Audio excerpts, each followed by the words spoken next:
Hello friends, मैं विक्रम सिंह इंडियोज के सरहब में आप सभी दोस्तों का स्वागत करता हूं। तो आइए चलते हैं इतिहास की ओर।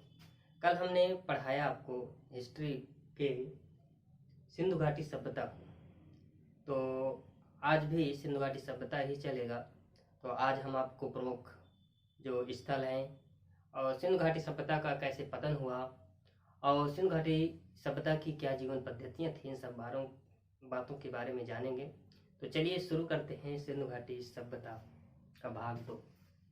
सिंधु घाटी सभ्यता को हड़प्पा सभ्यता तथा कांस्य युगीन सभ्यता भी कहा जाता है। आपको एग्जाम में पूछ भी सकता है। तो चलते हैं प्रमुख स्थल, इसके कौन से प्रमुख स्थल थे सिंधु घाटी सभ्यता के। पहला स्थल था हड़प्पा।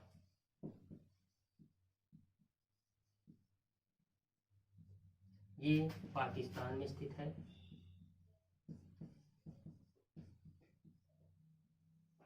रावी नदी के किनारे स्थित है।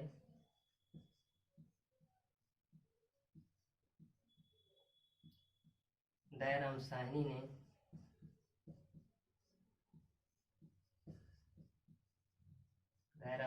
ने इसके खोजकर्ता माने जाते हैं।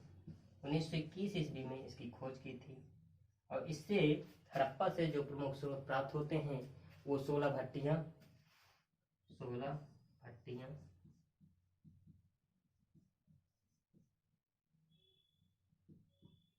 कांसे का दर्पण, मंजूषा, कांसे का दर्पण और मंजूषा, ये आपको प्रमुख प्राप्त होते हैं। इसी तरह हम प्रमुख स्थल जो हैं सिंधु घाटी सभ्यता के 5 पॉइंट नोट करेंगे जो आपके एग्जाम और पॉइंट की दृष्टि से बहुत महत्वपूर्ण है। तो इसी तरह जानेंगे। तो ये आपका हड़प्पा रहा। दूसरा नोट करते हैं मोहनजोदड़ो। तो इसे आप नोट कर लीजिए और आप हमारे वीडियो को पुश करके दोबारा देख सकते हैं और नोट कर लीजिएगा। अब हम दूसरे स्थल की ओर बढ़ते हैं, मोहनजोदड़ो।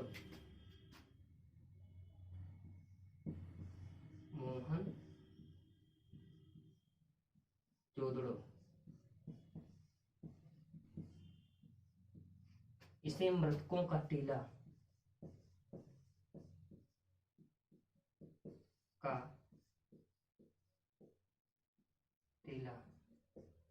इसे मृतकों का टीला भी कहा जाता है मोहनजोदड़ो को। इसके भी 5 प्रमुख पॉइंट नोट करते हैं। इसकी जो स्थित है पाकिस्तान में स्थित है। दूसरा, सिंधु नदी के किनारे स्थित है। तीसरा जो इसका प्रमुख पॉइंट है, राखाल दास बनर्जी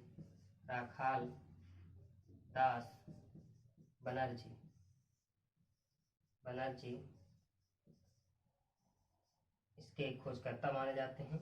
1922-23 ईस्वी में खोज की थी। इसके जो प्रमुख यहाँ से मोहनजोदड़ो से स्रोत प्राप्त हुए हैं, ये स्नानागार, अंडागार और कांसे की जो नर्तकी प्राप्त हुई। अन्नागार, स्नानागार, कांसे की नर्तकी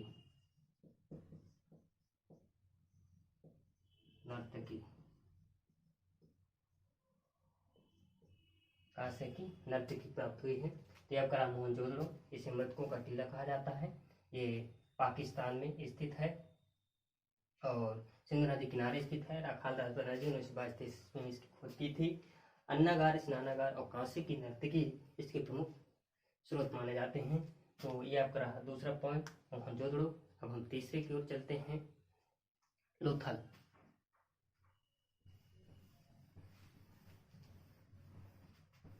तीसरा, लोथल। ये प्रमुख बंदरगाह था सिंधु घाटी सभ्यता का।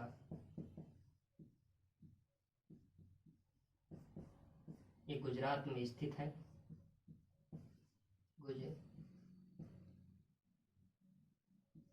गुजरात में स्थित है।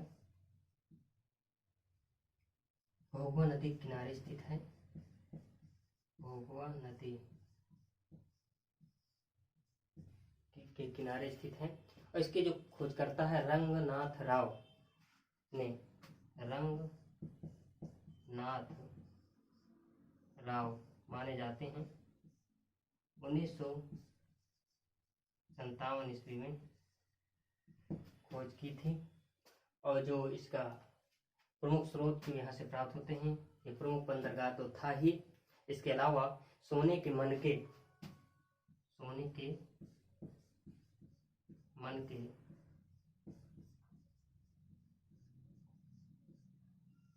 तथा युग्म सावधान, सोने के मनके तथा युग्म सावधान के स्रोत पाए जाते हैं लोथल से। लोथल एक प्रमुख बंदरगाह है, गुजरात में स्थित है, भोगवा नदी के किनारे स्थित है। रंगनाथ राव ने 1957 ईस्वी में इसकी खोज की थी। और सोने के मनके, युग्म सावधान, ये इसके प्रमुख स्थल हैं। इसके बाद तीसरा जो प्रमुख स्थल है सिंधु घाटी सभ्यता का, वो है कालीबंगा।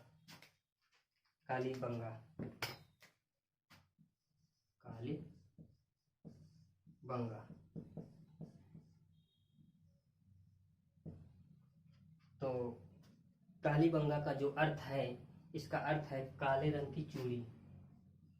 काले रंग की चूड़ी इसका अर्थ है। इसके जो स्थित है राजस्थान में घग्गर नदी के किनारे, कालीबंगा स्थित है। और इसके अमूलानंद घोष ने इसके खोजकर्ता माने जाते हैं। अमूलानंद घोष इसके खोजकर्ता माने जाते हैं। 1953 या 60, कुछ कंफर्म नहीं है, तो 1960, 53 और 60 लिख लीजिए, दोनों में की थी। और ये जुते हुए खेत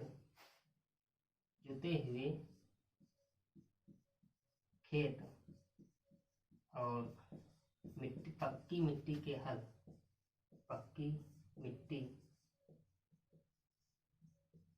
हल ये यहाँ से प्राप्त होते हैं कालीबंगा से। ये आपके कालीबंगा से चौथा आपका पॉइंट था। कालीबंगा का जो अर्थ है काले रंग की चूड़ी, राजस्थान में यह स्थित है, घग्गर नदी के किनारे। अमूलानंद घोष ने 1953 या 1960 में इसकी खोज की थी। जो प्रमुख स्रोत हैं, जुते हुए खेत और पक्की मिट्टी के हल यहाँ से प्राप्त होते हैं कालीबंगा से। क्या आपका चौथा पॉइंट। पांचों पॉइंट नोट करिए।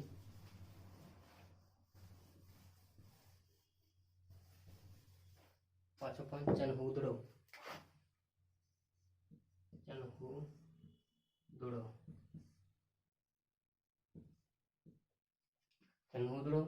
इसको जो स्थित है पाकिस्तान में स्थित है।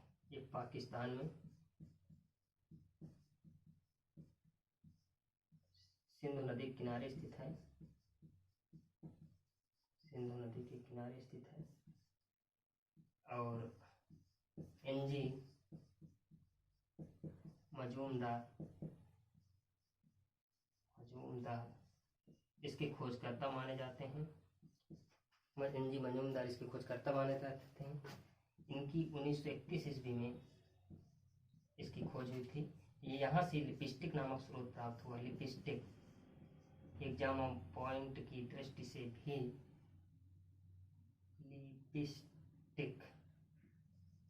लिपस्टिक की खोज यहीं से प्राप्त होता है। लिपस्टिक चनहूदड़ो से ही। यहाँ के 5 प्रमुख पॉइंट रहे। पाकिस्तान में स्थित है, सिंधु नदी के किनारे। एनजी मजूमदार ने 1931 ईस्वी में चनहूदड़ो की खोज की थी। यहाँ से प्लस लिपस्टिक नामक जो प्रमुख स्रोत है वो चनहूदड़ो से प्राप्त होता है। इसके बाद अगला पॉइंट छठवां,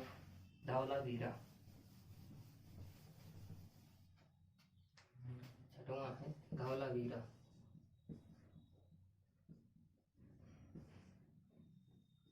इसका जो अर्थ है सफेद कुआं।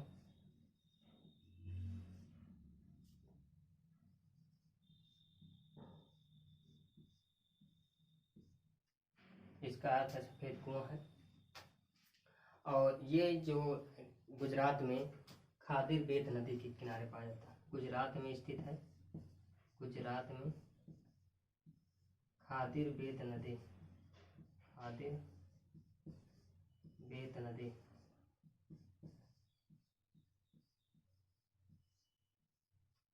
खादिर बेत नदी के किनारे धौलावीरा स्थित है। और जो इसके जो खोजकर्ता हैं बी बिलाल और R S Bisht, B Lal Lal और R S Bisht, R S Bisht, जिसके खोजकर्ता माने जाते हैं बी बिलाल और आर एस बिस्ट। इन्होंने 1959 में और इन्होंने 1990 में, ये दोनों नोट कर लीजिए। इसके बाद जो यहाँ से प्राप्त हुआ है 3 भागों में विभाजित एकमात्र शहर यहाँ से, ये 3 भागों में विभाजित, 3 भागों में विभाजित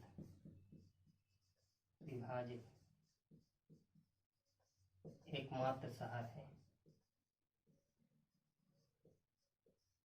एकमात्र शहर, 3 भागों में विभाजित एकमात्र शहर है धौलावीरा। तो पॉइंट नोट कर लीजिए। सफेद कुआं का इसका अर्थ है धौलावीरा का सफेद कुआं। ये धौलावीरा गुजरात से प्राप्त हुआ है स्थल है, खादिर बेत नदी किनारे स्थित है। बी लाल और आर एस बिस्ट जो 1990 और 1959 में ये प्रमुख इसके खोजकर्ता माने गए हैं। 3 भागों में विभाजित एकमात्र शहर है धौलावीरा। ये आपका 5वां पॉइंट। 6वां नोट कर लीजिए। 6वां नोट हो गया। ठीक, अब 7वें की ओर बढ़ते हैं। तो 7वां नोट कर लीजिए, राखी गढ़ी, राखी गढ़ी। तो इसके प्रमुख क्या क्या है, तो ये कहाँ स्थित है, तो नोट कर लीजिए। ये हरियाणा में है, राखी गढ़ी हरियाणा में है। ये घग्गर नदी के किनारे स्थित है, घग्गर नदी के किनारे स्थित है। इसकी जो खोजकर्ता माने गए हैं सूरज भान 1963 ईस्वी में इसकी खोज की थी। और जो राखी गढ़ी से जो प्रमुख साक्ष्य प्राप्त होता है, तो चबूतरे की बनी अग्निवेदिका प्राप्त होती है यहाँ से। ये आपके प्रमुख पॉइंट रहे, तो नोट कर लीजिए। राखी गढ़ी ये हरियाणा में स्थित है, घग्गर नदी किनारे। सूरजभान ने इसकी 1963 ईस्वी में खोज की थी। और चबूतरे की बनी अग्निवेदिका यहाँ से राखी गढ़ी से प्राप्त होती है। तो ये आपका रहा 7वां पॉइंट।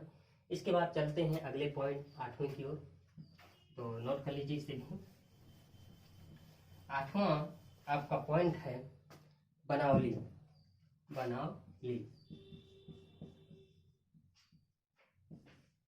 तो बनावली जो ये हरियाणा में स्थित है, हरियाणा में रंगोई नदी किनारे, हरियाणा में स्थित है, रंगोई नदी किनारे, जिसकी खोज की थी ये आर एस बिस्ट ने 1973 में की थी। आर एस बिस्ट 1973 में। 1973 ईस्वी में आर एस बिस्ट ने बनावली की खोज की थी। ये यहाँ से जो मिट्टी के मनके प्राप्त होते हैं, मिट्टी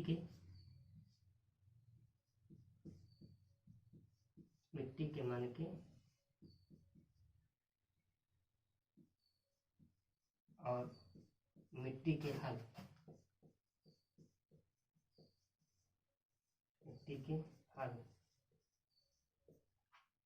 तो ये यहाँ से प्राप्त होते हैं बनावली से। तो ये आपका 8वां पॉइंट। तो ये हरियाणा में स्थित है बनावली, रंगोई नदी किनारे स्थित है। आर एस बिस्ट ने 1973 में बनावली खोज की थी और यहाँ से जो प्रमुख स्रोत प्राप्त होते हैं मिट्टी के मनके और मिट्टी के हल प्राप्त होते हैं। तो ये आपका 8वां पॉइंट। इसके बाद चलते हैं, ये आपके प्रमुख पॉइंट रहे। इसके बाद भी 2-3 और नोट कर लीजिए, जो हम जो ये आपके प्रमुख रहे, जो परीक्षा की दृष्टि से भी काफी इम्पोर्टेंट थे। अब इसके बाद नोट कर लीजिए, जो रोपड़ पंजाब, रोपड़ है, ये पंजाब में है। रोपड़ पंजाब में स्थित है, सतलज नदी के किनारे, सतलज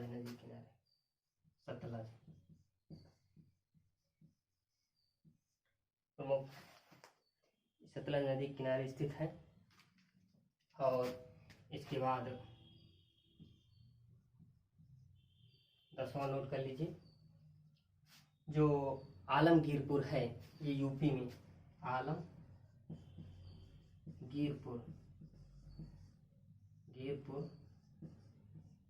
ये यूपी में स्थित है, हिंडन नदी के किनारे, हिंडन नदी के किनारे स्थित है आलमगीरपुर। इसके बाद रंगपुर सुरकोटडा, रंगपुर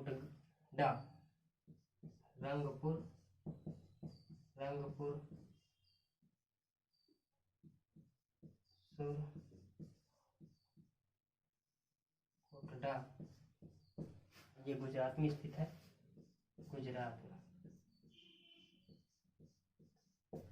और लिख लीजिए प्रमुख सुतकांगेडोर, जो पाकिस्तान में स्थित है, सुतकांगेडोर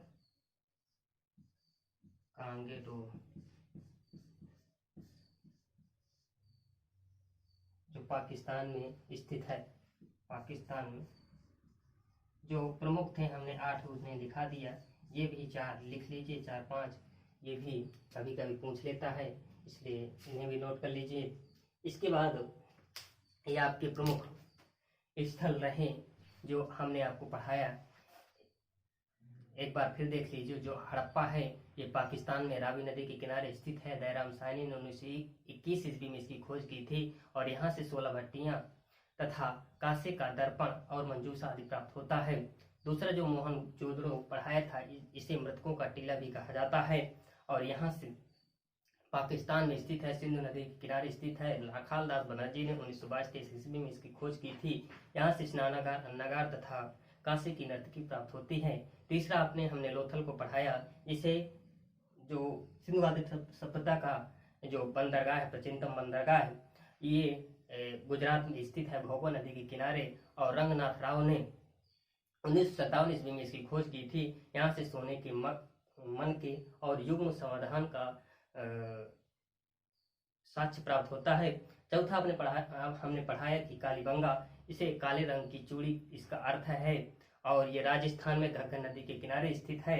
और इसकी जो खोज है अमूलानंद घोष ने 1953 या 60 में ईस्वी में की थी। और हल द्वारा जुते हुए खेत यहाँ से साक्ष्य प्राप्त होते हैं और जो हल का जो साक्ष्य है पक्की मिट्टी का यहाँ से प्राप्त होता है। इसके बाद 5वां हमने आपको चंदुदड़ो पढ़ाया, जो पाकिस्तान में सिंधु नदी के किनारे स्थित है।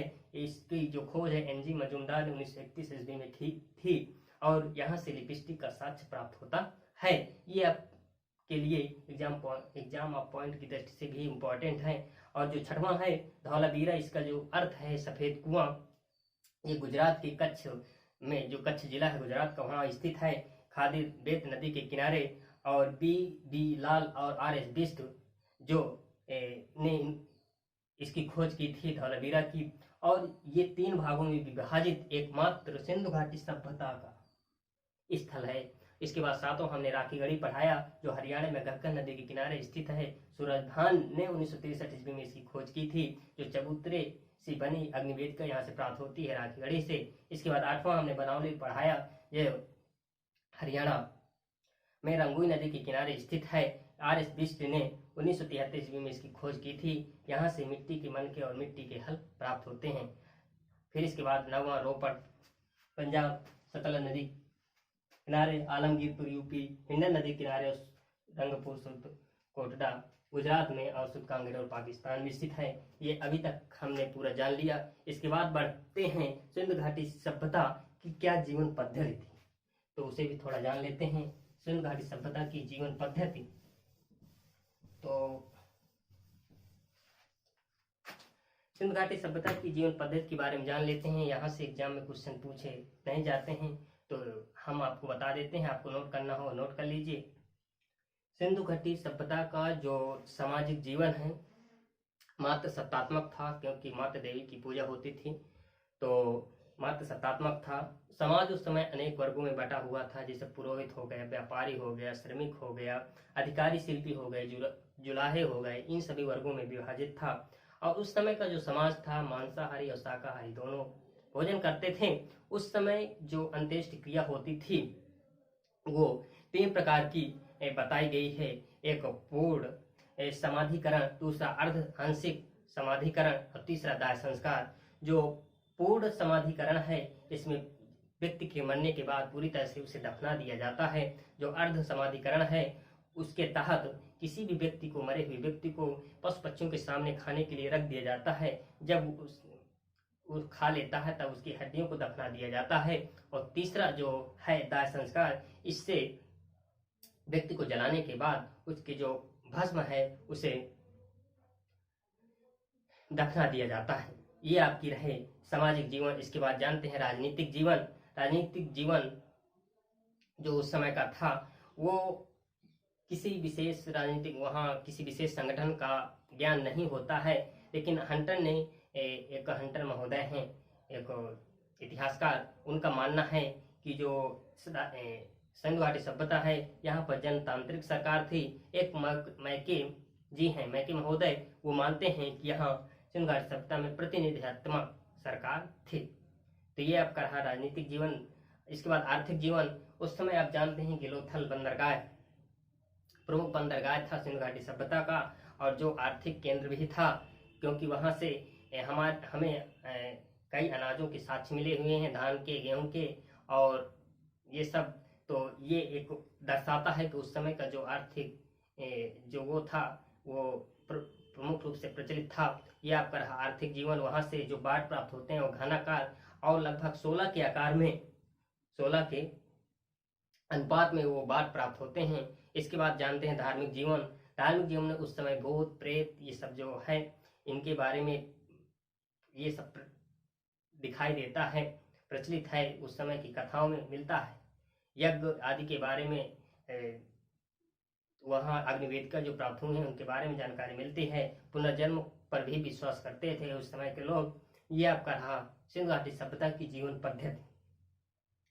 तो इसमें आपको नोट करने वाली कोई बात तो है नहीं, फिर भी आपको कुछ पॉइंट अगर नोट करने हो तो देखो, 1-2 पॉइंट नोट करवा लेते हैं। जो हंटर महोदय हैं, इसमें हंटर महोदय, उन्होंने जनतांत्रिक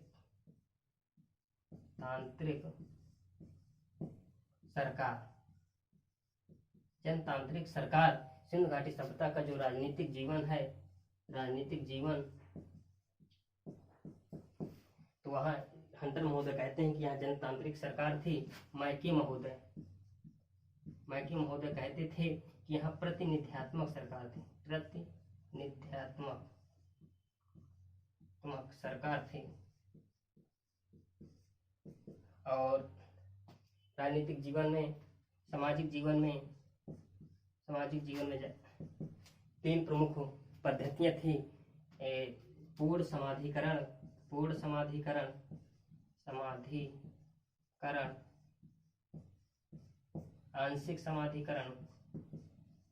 आंशिक समाधिकरण,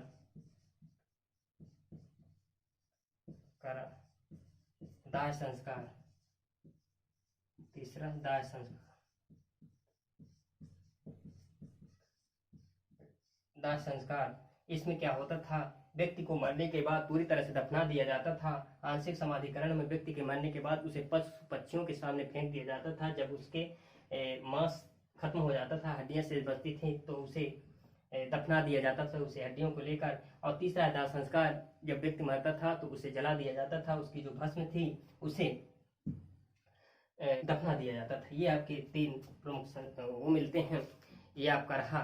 और कुछ इम्पोर्टेंट है नहीं। इसके बाद हम जानते हैं कि सिंधु घाटी सभ्यता का पतन कैसे हुआ, तो नोट कर लीजिए।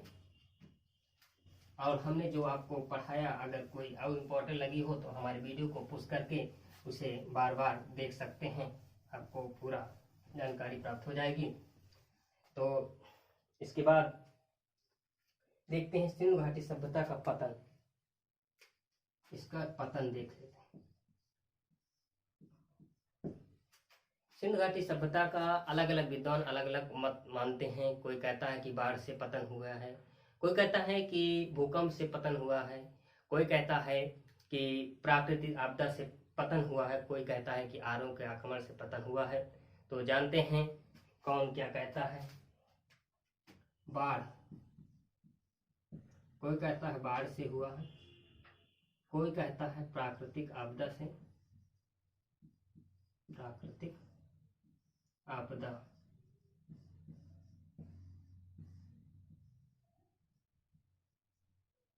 कोई कहता है भूकंप से,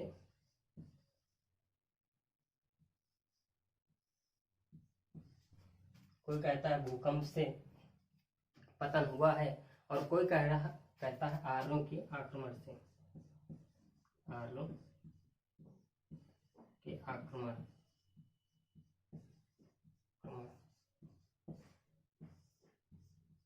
तो इन्हें आप नोट कर लीजिए। जो महोदय बाढ़ से मानते हैं कि इसका पतन हुआ है, उनमें मार्शल महोदय प्रमुख हैं। जो मानते हैं कि प्राकृतिक आपदा से सिंधु घाटी सभ्यता का पतन हुआ, वो KUR केनेडी, KUR केनेडी महोदय हैं। जो मानते हैं कि प्राकृतिक आपदा से सिंधु घाटी सभ्यता का पतन हुआ। जो भूकंप से पतन मानते हैं वो राइक्स महोदय हैं, राइक्स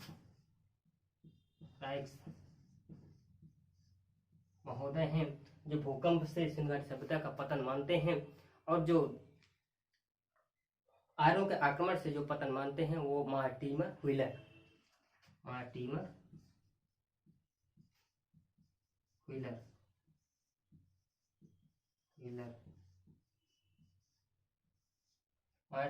व्हीलर नामक जो विद्वान है वो आर्यों के आक्रमण से इसका पतन मानते हैं। तो देख लो कि जो सिंधु घाटी सभ्यता के बारे में अलग अलग विद्वानों का अलग अलग मत है कि कैसे इसका पतन हुआ। कोई मानता है कि बाढ़ से हुआ, कोई कहता है कि आर्यों के आक्रमण से हुआ, कोई कहता है कि प्राकृतिक आपदा से हुआ, कोई कहता है भूकंप से हुआ। तो जो बाढ़ से मानते हो मार्शल महोदय प्रमुख माने जाते हैं। जो प्राकृतिक आपदा से मानते हो KUR केनेडी हैं। जो भूकंप से मानते हो राइक्स महोदय हैं। जो आर्यों के आक्रमण से मानते हैं वो मार्टिमर व्हीलर। इस प्रकार सिंधु घाटी सभ्यता आपकी खत्म हुई। अगर हमारा वीडियो आपको पसंद आया हो तो आप हमारे वीडियो को लाइक एवं शेयर कीजिएगा, तथा जो भी आपकी समस्या हो हमारे डिस्क्रिप्शन बॉक्स में आपको व्हाट्सएप नंबर दिया गया है हमारा, आप उससे संपर्क कर सकते हैं। और तो ठीक है, तब तक के लिए नमस्कार, धन्यवाद।